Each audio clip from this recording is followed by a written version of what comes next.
Everyone join us in the pledge of allegiance. I pledge allegiance to the flag of the United States of America and to the republic for which it stands, one nation, under God, indivisible, with liberty and justice for all. Thank you, everyone. We're glad to be here after attending the award ceremony, and thank you, Mr. Mead, and staff for putting that on. That was real nice gesture, well deserved for everybody there. Let's have an approval of the minutes of the May 31st, 2016 regular meeting, please. I'll move. Second. Mr. Wilkerson and Mr. Baker. All yes? Yes. Okay. Anyone sign in? Mr. Leonard? No, sir. Okay. Okay, we have a presentation tonight. Rhonda Kersey, she wasn't able to be with us the last time, so Rhonda's going to talk about the Student Success Award. Anything further about that, Mr. Mead, today?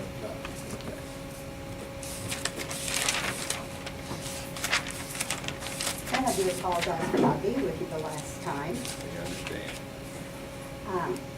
What I have with me today is an award given to Lincoln County Student Success Mentors and Students in the county from AmeriCorps on the Front Line Education Alliance on behalf of the increase in behaviors that we have had in the 2015-2016 year. From the beginning of the year to when the last bit of data had been put in, we had an 83% increase in behaviors, which means that we had 17% as compared to last year referrals. Some of our students had attended school maybe on the 50th percentile. This past year, they're up within the 90th percentile according to this data. We had one student in particular who had missed 27 days the first 9 weeks, and when the data was put in this past 9 weeks, he had missed 2 days.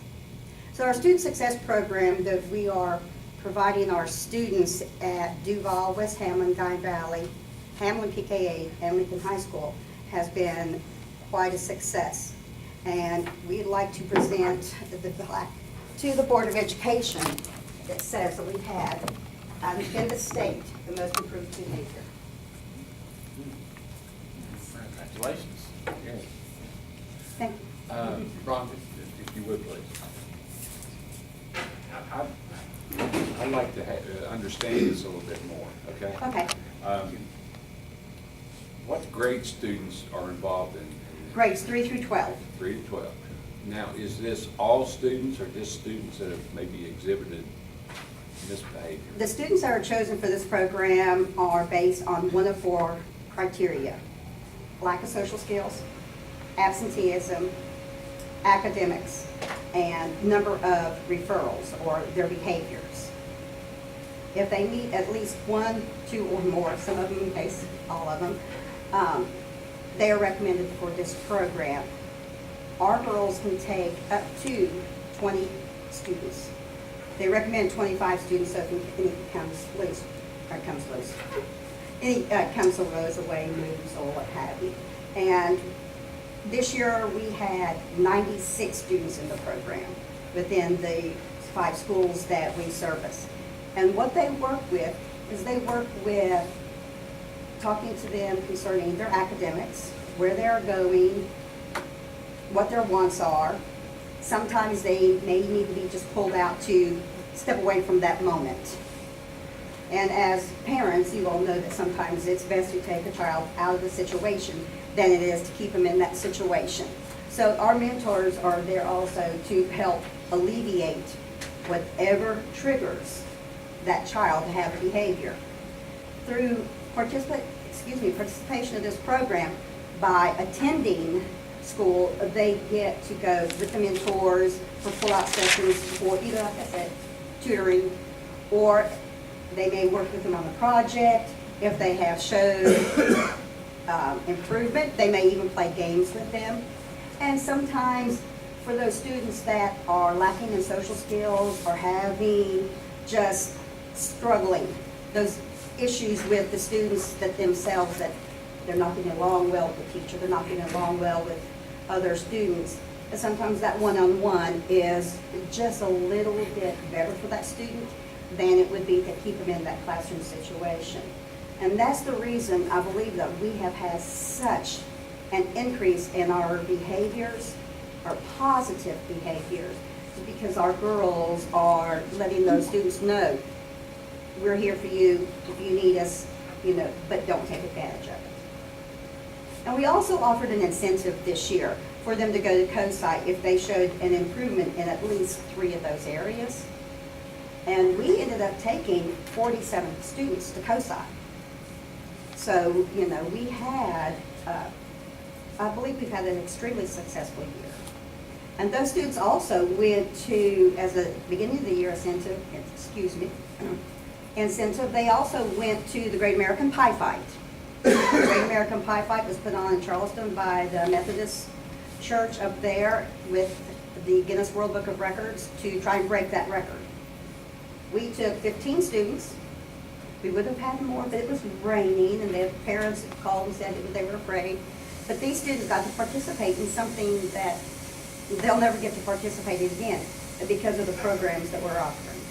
Are the parents involved in any way? The mentors talk with the parents. They encourage the parents to email the mentor, email them if there's any issues at home that they believe that may override into the school day. We have invited the parents to come and participate, and I'm sure it's one of those things. We have had some who do, and others have really worked well with the students, the mentors of the students in Duval, because our mentor there was offered a full-time position. So what she did to keep contact with her students was ask the parents and us at the Education Alliance if she could contact them via softball games, coming to one of their softball games or sporting events, and then meeting maybe at the park. She met one of them there at the park. So she was able to keep contact, and she had extremely well received by the parents, and she was even to meet some of those parents, whereas before she hadn't met a couple of them. So it's baby steps.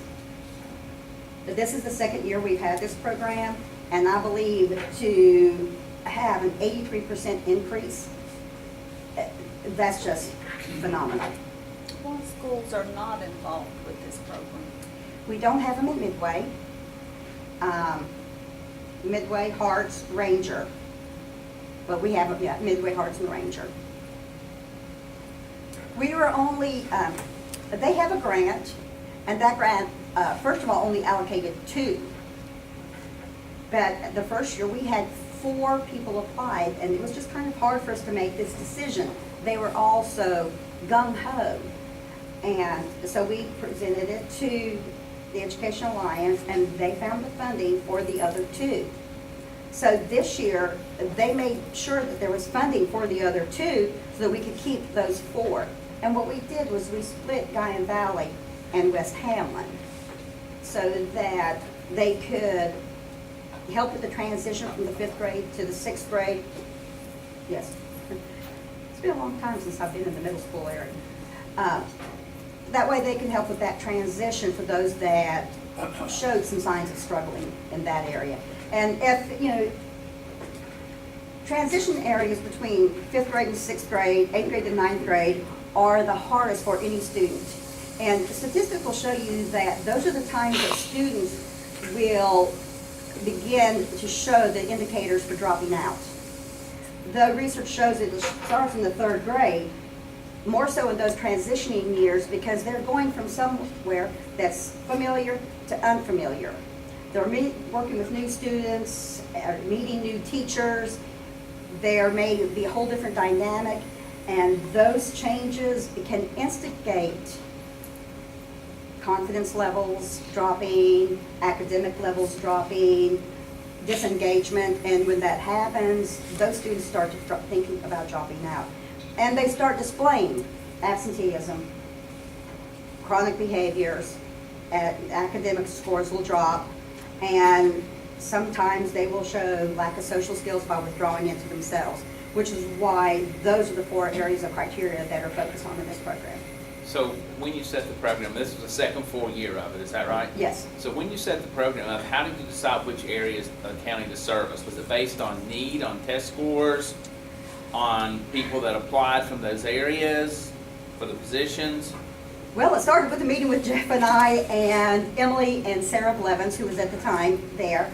And like I said, we started with 2. We definitely wanted somebody at the high school, but they also wanted somebody at one of the middle school areas, you know.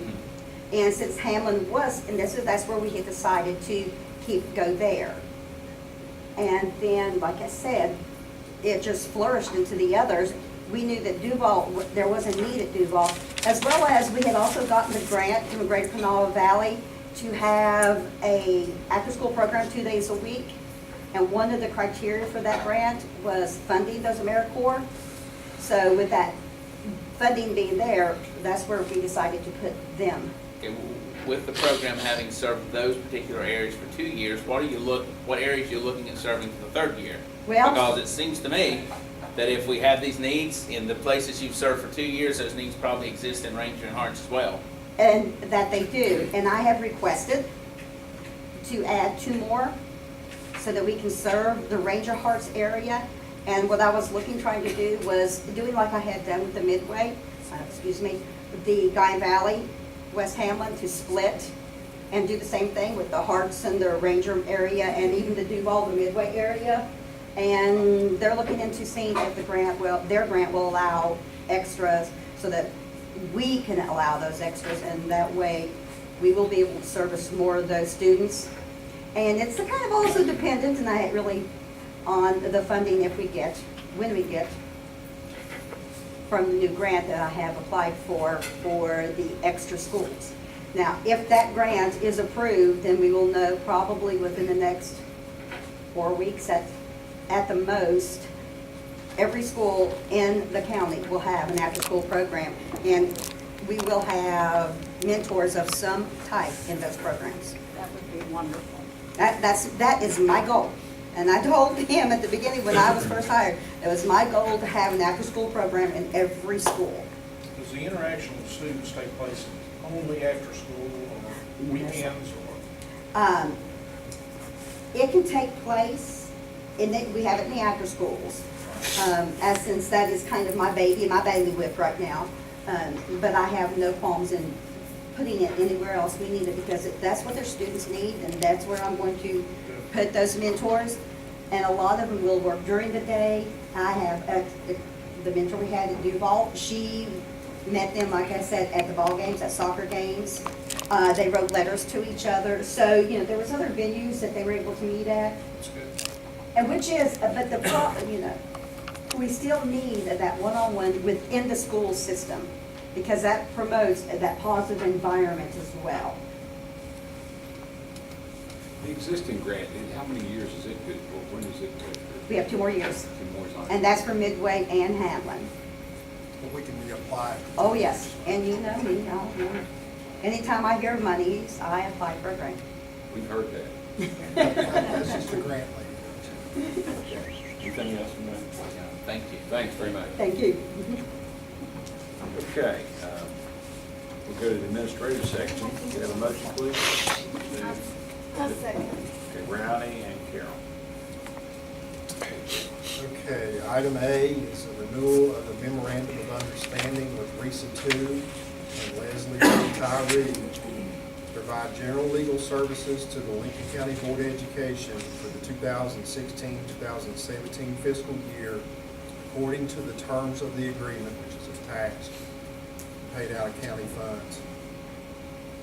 Item B is a renewal of an agreement with the Harts Area Community Center regarding use and terms thereof for the community center at Harts for the 2016-2017 fiscal year, according to the terms of the agreement, which is attached and funded through county. Item C is renewal of an agreement with Cabell Huntington Hospital, Inc. and University Physicians and Surgeons Incorporated, doing business as Marshall Health, provide the services of certified athletic trainers for Lincoln County High School for a one-year term commencing August 1st, 2016, according to the terms of the agreement. The agreement's not attached. This is one of a self-renewing annual agreement, which we can include in an upcoming board meeting for you to examine and see. I think, Brenda, what you did was just updated the invoice, right, the purchase order. But this takes care of the requirement for us to have an athletic trainer for football and basketball. And it only costs us $3,000 a year. We save money by doing this, and obviously provides a great opportunity for these young people who are coming through Marshall University who are wanting to become athletic trainers. Anyway, any questions about that? Item D is renewal of an agreement with RESA 2 to provide computer repair services for the 2016-2017 fiscal year, according to the terms of the agreement, which is attached, and that's funded through excess levy and Step 7B monies.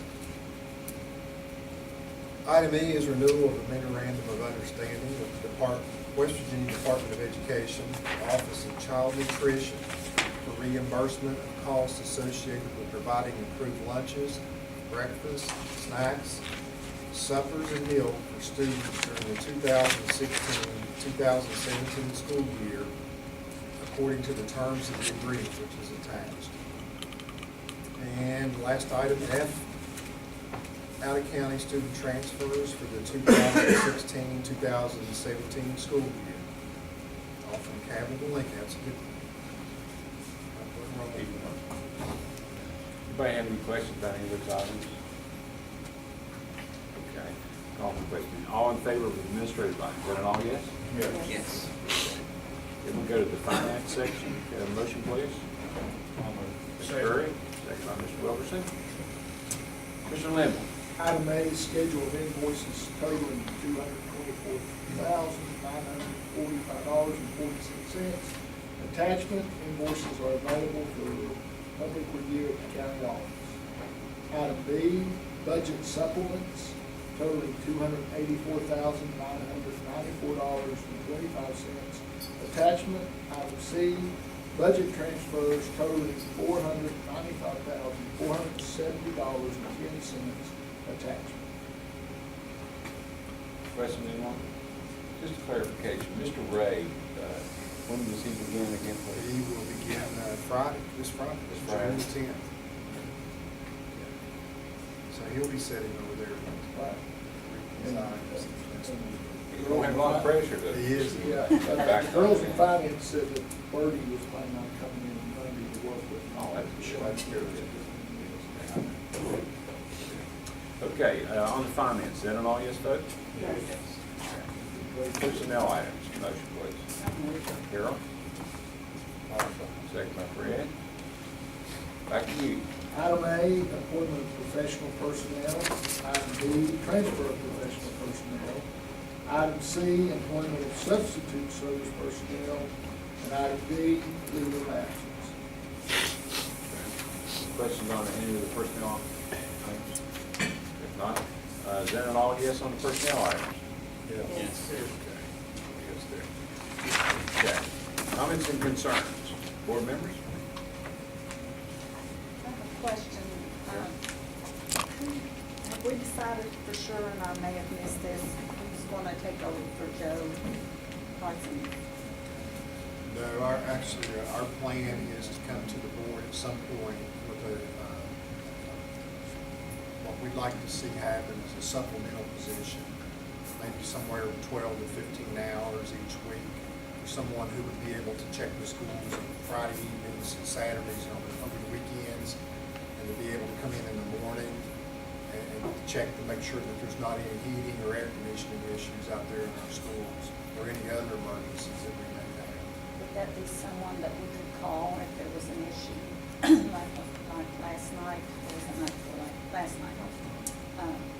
Yes. Diane Valley, the air conditioning, it was getting so hot in there, and Joe came. Rowdy got a hold of me. Oh, yeah. I got a hold of Greg and Joe. That was you, thank you. Yeah, Still not sure what happened. As a matter of fact, when I talked to John a few moments ago, he wasn't sure what the issue was, something to do with the breaker box. Yeah, Joe started flipping something in a box and the heat came on and it started going down. Thought I was gonna cry when I smelled the electric heat hit. Like, no, you can't do that. It's already 90 degrees. You're gonna turn the heater on? But But Joe said he said he had just left the gym over there at 3 o'clock yesterday afternoon, and the air conditioner was. It was cold when we first went in, though, don't you think? it wasn't as hot as after we got 500 or 600 people in there. Well, true. But yeah, this person we would be able to contact if we've got a problem or issue like And my sister said, you know, said, it was hot in here when we first went in, and I said, it's not bad. I said, you all seen it before, it was really hot in here. I said, and I kept on to it until they finally got it fixed, and then it started getting hot, and I was going, it is hot in here. You Maybe spoke too they soon. didn't fix it. Oh, my. I think one of the units was working. The unit on the lower end of the gym was working. The one on the upper end was not, I think. Well, all's well. I think we all survived. No one died of heat stroke, and it was, even at the worst moment, it was 10 times better than it was before it was climate controlled, so. that. Back in the day. No complaints, just glad Joe came and saved the day. All right. Yeah, I can We'll remember miss my him. graduation, like it was yesterday, over there, and how hot it was. Wow. That's the one with candles. Added That's interest. beautiful, weren't they, Mr. Wilkins? It was hot enough, then I had the candles. Oh, God. Go to the You well. gotta admit, it was beautiful. It was beautiful. Wet but beautiful. Okay, anything else, board members? Mr. Meekin? I don't have it. Oh, God. What? Mark, that's a first time ever. We better not say anything more. Okay, I have just one item, just a reminder, and I'll distribute these. On our next board meeting, we will do the superintendent's evaluation. As everyone knows, that's conducted in executive session. And this is a copy of the instrument we prepared back in September. And I would just ask, if you've done it before, and I think everybody's familiar with the process now, just do your self-evaluation, or the evaluation you do of Mr. Meekin, bring that to the session, and we'll compile an executive session to make our decisions relative to Mr. Meekin's performance this year. So we're going to do that on the 21st. Okay, if there's nothing further, it will adjourn until June the 21st at 6 o'clock here at the board office. Motion? So moved. Carol motioned and Mr. Wilkerson second. Oh, yes? Yes. All right.